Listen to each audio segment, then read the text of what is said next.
بسم الله الرحمن الرحيم يا أيها الذين آمنوا ادخلوا في السلم كافة ولا تتبعوا خطوات الشيطان إنه لكم عدو مبين صدق الله العظيم. وقال في موضع آخر إن الدين عند الله الإسلام صدق الله العظيم. عزیزان محترم،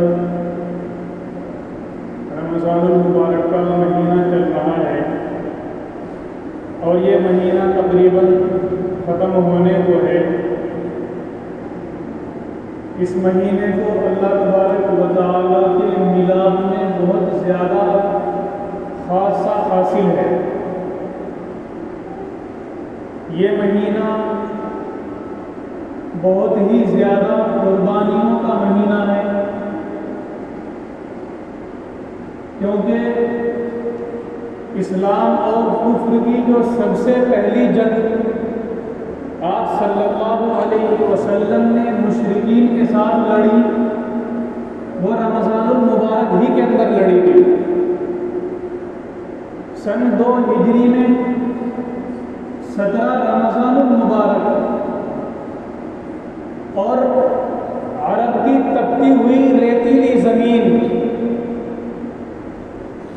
اس زمین میں کہ جہاں پر نہ پانی کا انتظام تھا اور نہ کھانے کا کوئی انتظام، اور پھر صحابہ کی تعداد کل 313 تھی اور مشرکین کی تعداد جو آپ صلی اللہ علیہ وسلم کا مقابلہ کرنے کے لیے آئے تھے ان کی تعداد 1000 تھی، اور وہ 1000 کا لشکر پوری تیاریوں کے ساتھ اسلام کا مقابلہ کرنے کے لیے نکلا تھا.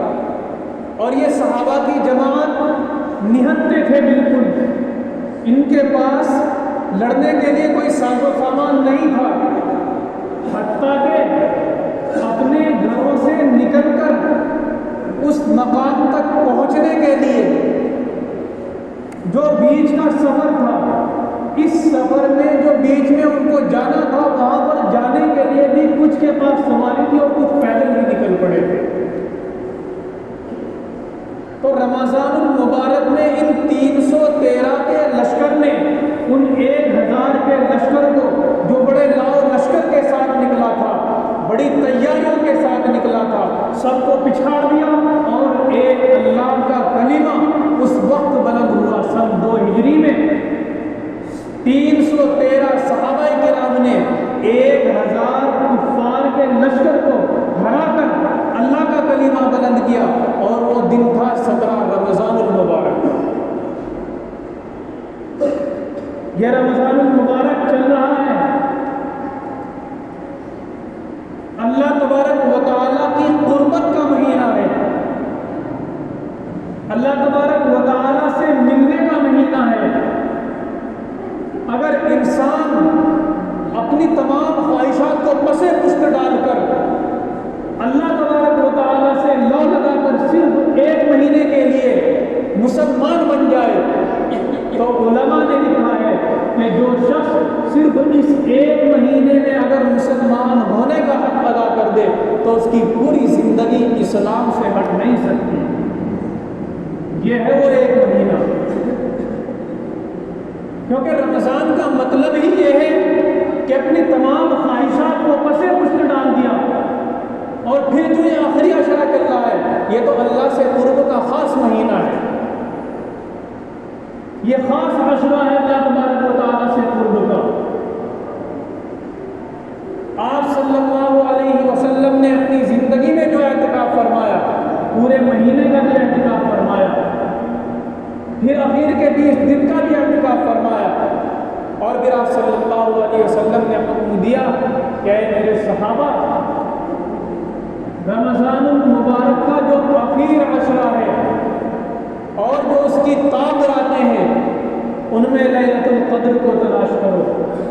اور یہ لیلۃ القدر اللہ تبارک و تعالیٰ اس کے متعلق خود ارشاد فرما رہے ہیں، لیلۃ القدر خیر من الف شہر، کہ لیلۃ القدر شب برات، شب قدر یہ 1000 مہینوں سے افضل ہے، اور یہ کس کو حاصل ہوگی؟ یہ نہیں کہ ہم پورے دن تو باہر گھومتے رہے اور ہم جا کر اسی طریقے سے رات میں اپنے بستروں پر سو گئے اور ہمارا یہ گمان رہا کہ آج شاید لیلۃ القدر ہو، 27ویں رات آئے گی، دیکھو مسجدوں میں کتنا شور شرابہ رہے گا، پوری رات مسجدوں کے اندر جاگتے رہیں گے۔ بہترین بات ہے، 27ویں رات کو بھی جاگنا چاہیے، لیکن یہ سوچ لینا کہ 27ویں رات ہی شب قدر کی رات ہے، یہ غلط بات ہے۔ شب قدر 2 ہوتی ہے، ایک شب قدر پورے 12 مہینے میں کبھی بھی آ سکتی ہے، ضروری نہیں ہے کہ وہ کسی بھی دن آئے، کسی بھی رات میں، پورے مہینے میں کبھی بھی، پورے 12 مہینے میں کبھی بھی آ سکتی ہے۔ اور ایک شب قدر خاص رمضان میں آتی ہے، وہ صرف انہی 30 راتوں کے اندر آنی ہے، اور یہ شب قدر بھی پورے مہینے میں کبھی بھی ہو سکتی ہے، لیکن اللہ کے رسول نے ارشاد فرمایا کہ اس کے زیادہ واقع ہونے کی امید اخیر عشرے کی جو تاب آتے ہیں 21، 23، 25، 27، 29، ان راتوں میں زیادہ امید ہوتی ہے۔ تو ہمیں چاہیے کہ اب ہم انہی ایام سے گزر رہے ہیں، یہ نہ معلوم ہمیں اگلا رمضان حاصل ہو یا نہ ہو۔ جیسے ہمارے صحابہ کرام نے اسی رمضان المبارک کے مہینے میں قربانیاں دی تھی اور کفار کے لشکروں کا مقابلہ کیا تھا، اب ہمیں بھی وہی قربانیاں دینی ہوں گی، ورنہ وہ وقت دور نہیں مسلمانوں کہ ہماری آنے والی نسلیں ہو سکتا ہے ایمان سے محروم نہ ہو جائے۔ بس ہمیں تو اپنے گناہوں میں مبتلا ہونا ہے، عیاشیوں میں مبتلا ہونا ہے مسلمانوں کے نوجوانوں کو۔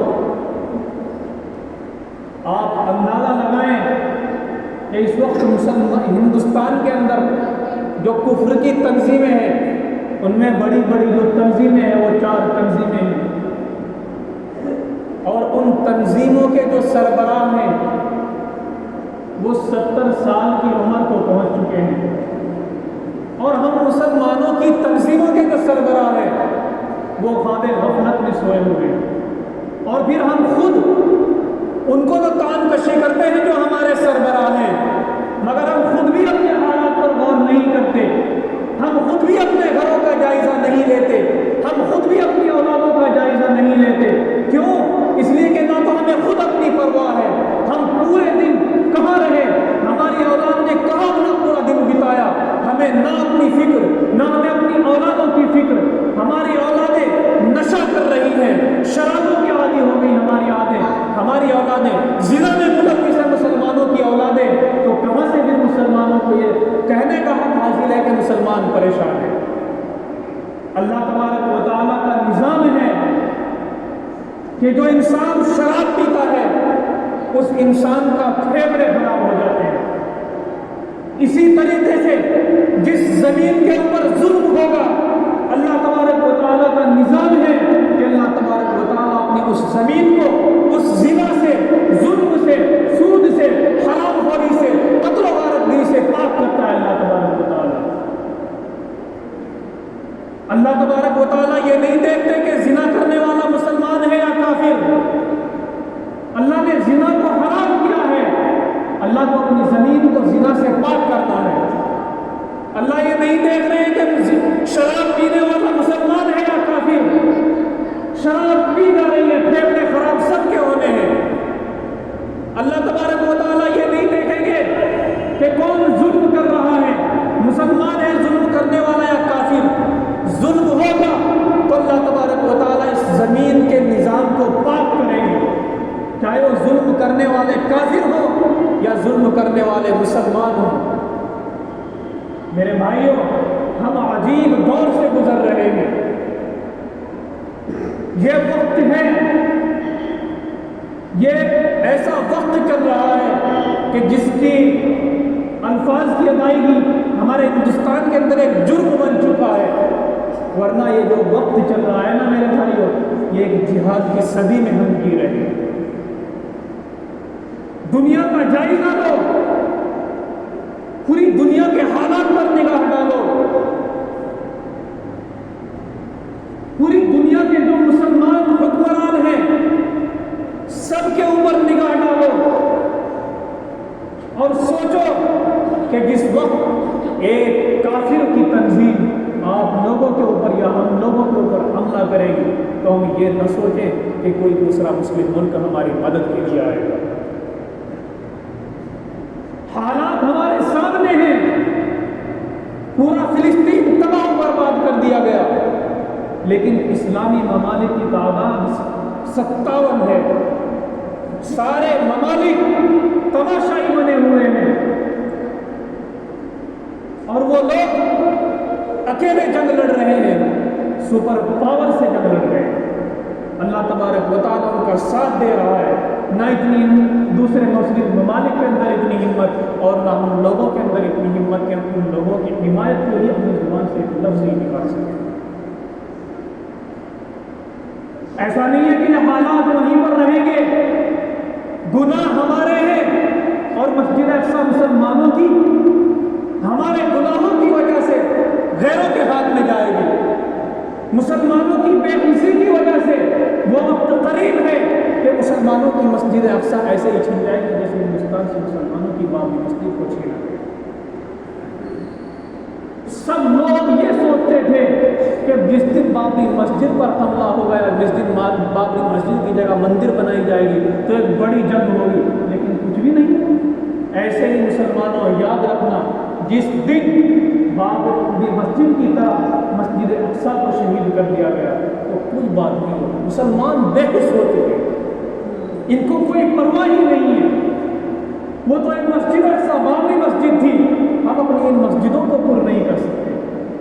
رمضان المبارک کا مہینہ چل رہا ہے، 2 صف 4 صف 6 صف ہو بھی جاتی ہیں، جب رمضان المبارک کا مہینہ گزر جائے گا نا تو پھر امام صاحب کے پیچھے ظہر کی نماز میں 15 ہی آدمی کے 16 آدمی مشکل سے ملتا ہے۔ یہ حالت مسلمانوں کی ہے۔ جب ہماری یہ حالت رہے گی، کیا ایسے حالات میں اللہ تبارک و تعالیٰ مسلمانوں کی مدد فرمائیں گے؟ ہرگز نہیں۔ پھر تو حالات بد سے بدتر ہوتے چلے جائیں گے۔ جو حالات، جن حالات میں آج ہم زندگی گزار رہے ہیں، آنے والے حالات کو یاد رکھنا اور دیکھنا اپنی آنکھوں سے کہ ہماری نسلیں ان حالات سے بھی دوچار ہوتی چلی جائے گی۔ کلمہ پڑھنا بہت مشکل ہو جائے گا۔ یہ جو سی اے کا قانون لاگو ہونے والا ہے نا، اس کو ہلکے میں نہ لینا چاہیے۔ ٹھیک ہے، وہ پتہ نہیں کس وجہ سے اس کو لاگو نہیں کر رہے ہیں، کیا وجہ ہو سکتی ہے؟ لاگو کر دیا ہے لیکن حقیقت لاگو نہیں ہوا ہے۔ لیکن جس دن ہو گیا نا تو اس دن سب کے کاغذات، سب کا ایمان ایک طرف اور حکومتی فورس ایک طرف۔ کیوں؟ اس لیے کہ ہم نے اپنی تنظیموں کو مضبوط ہی نہیں کیا۔ ہم نے تنظیموں کو چھوڑیے، ہم نے اپنے آپ ہی کو مضبوط نہیں کیا۔ 2 بھائی ہیں نا میرے گھر میں، یہ بھائی اس کو مارنے کے لیے تیار اور یہ بھائی اس کو مارنے کے لیے تیار۔ کافروں کی تنظیموں کو دیکھو، سب تنظیمیں آپس میں متحد۔ اللہ کے رسول نے ارشاد فرمایا تھا کہ قیامت کے قریب ایک وقت ایسا آئے گا کہ تمام تنظیمیں، مشرک ہوں، کافر ہوں، یہودی ہوں، ہندو ہو، عیسائی ہو، کسی بھی مذہب سے تعلق رکھنے والے ہوں، چاہے جتنی تنظیمیں ہوں، جتنے فرقے ہوں، مسلمان اور اسلام کو چھوڑ کر اللہ کے رسول نے ارشاد فرمایا کہ اس طریقے سے اکٹھی ہو جائے گی جیسے ایک دسترخوان بچھا دیا جائے اور پھر اس دسترخوان پر مختلف طرح کے کھانے رکھے ہوئے ہوں اور ہر آدمی کہے کہ آ جاؤ بھائی تم اس کھانے میں سے کھا لو، آؤ بھائی تم اس ڈش میں سے لے لو، لو بھائی تم بریانی کھاؤ، تم چاول کھاؤ، تم دال کھاؤ، تم زردہ کھاؤ، تم یہ چیز کھاؤ۔ تو اللہ کے رسول نے ارشاد فرمایا کہ ایک وقت ایسا آئے گا کہ قیامت کے قریب سب تنظیمیں متحد ہو جائیں گی اور سب آپس میں اکٹھی ہو کر ایک دعوت دیں گی کہ تمہارے اوپر یہ ذمہ داری ہے کہ تم رائے پور کے مسلمانوں کو ختم کرو، تمہارے اوپر یہ ذمہ داری ہے کہ تم فلاں بستی کے مسلمانوں کو ختم کرو۔ وجہ کیا ہوگی؟ مسلمانوں کی بے حسی جو ہم اپنی آنکھوں سے آج دیکھ رہے ہیں۔ جگہ جگہ پر ہمارے مسلمان بھائی پریشان، ہم خود پریشان، لیکن سب سو رہے ہیں۔ اس لیے میرے بھائیوں، ہمیں بیدار ہونے کی ضرورت ہے، کہیں ایسا نہ ہو کہ ہماری نسلیں اس دین سے غافل ہو جائیں۔ قربانی دینی پڑے گی، ہم دیں گے تو ہماری اولادیں سکون میں رہیں گی، ہماری اولادوں تک جب یہ بات پہنچے گی تو بات بہت دور پہنچ چکی ہوگی۔ تو میرے بھائی اپنے آپ کو سنوارو، اپنے دلوں کی کیفیت کو بدلو۔ اللہ تبارک و تعالیٰ سے یہ جو 5-6 دن بچے ہیں، رو رو کر اللہ سے کہو کہ اللہ ہم غافل ہو گئے تھے، ہم تجھے بھول بیٹھے تھے، اے اللہ اب ہم تیرے در پر آ گئے، اے اللہ تو ہمیں معاف فرما، ہم آج کے بعد تیری نافرمانی نہیں کریں گے، ہم آج کے بعد زنا نہیں کریں گے، نمازیں نہیں چھوڑیں گے، شرابیں نہیں پئیں گے، نشہ نہیں کریں گے، اپنے بھائیوں پر ظلم نہیں کریں گے، اے اللہ ہمیں معاف فرما۔ اللہ تبارک و تعالیٰ مجھ کو بھی اور آپ کو بھی عمل کی توفیق عطا فرمائے۔ چلو